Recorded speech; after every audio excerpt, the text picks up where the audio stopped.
going to distress wood for the very first time, and I've been on YouTube and looked, so I'm going to apply some of the things that I've seen.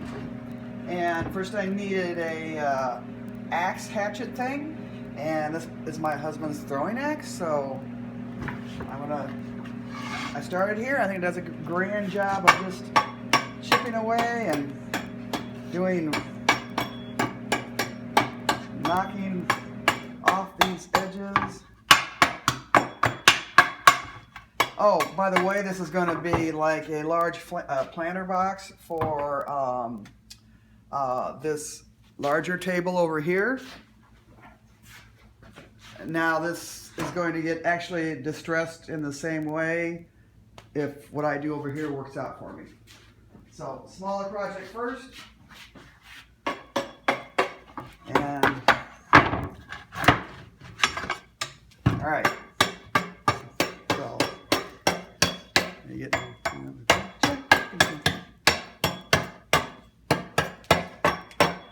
all righty. Knock some of these edges off. Dovetails. Now make hack marks into it, maybe.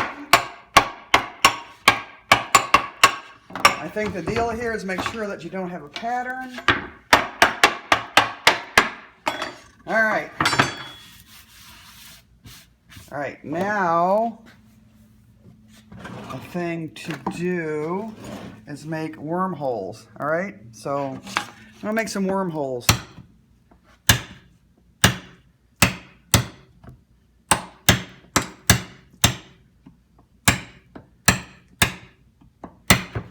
And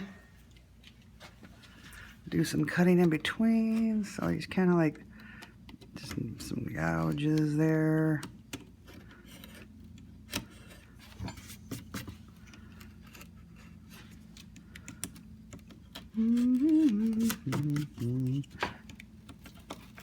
Anyway, so I will do more of that. And then one of these things I saw,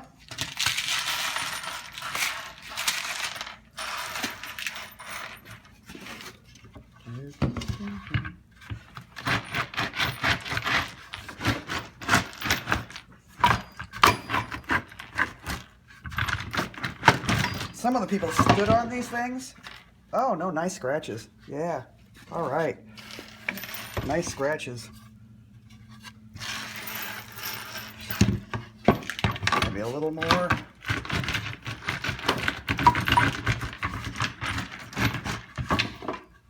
All right. That looks pretty good, nicely beat up.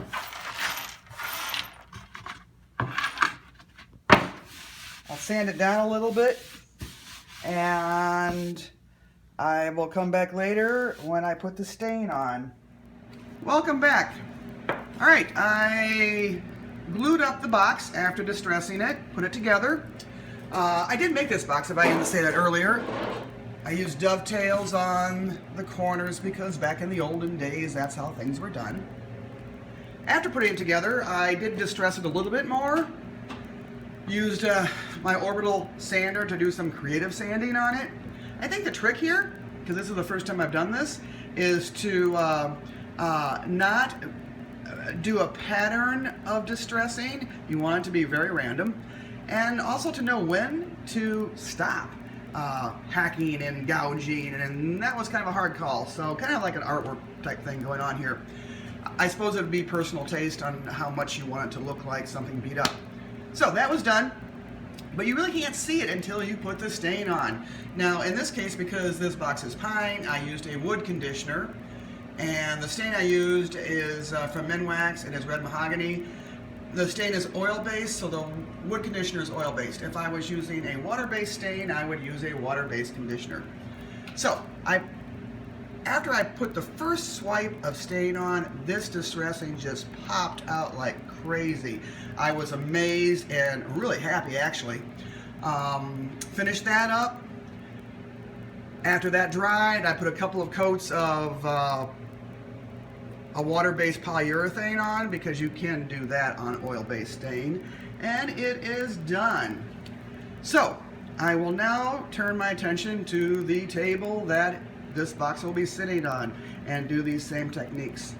and I will come back later when I'm finished with that. Hi there, I'm back, and here is the finished table. I think it turned out pretty well. I enjoyed doing it. It was fun. It was my first foray into making wood beat up, aged, used. Once I got over my initial nervousness about doing such a thing, it was fun. I think I got some good effects on this. I didn't distress the top as much as I did the planter box. Just what I preferred doing. The client wanted a very dark stain, so that has a tendency to obscure some of the distressing. I would have preferred breadboard ends also, which is a run of board perpendicular to the rest of the table. But again, the client preferred not, so we did not do that. Well, I hope this video has been helpful for you. See ya.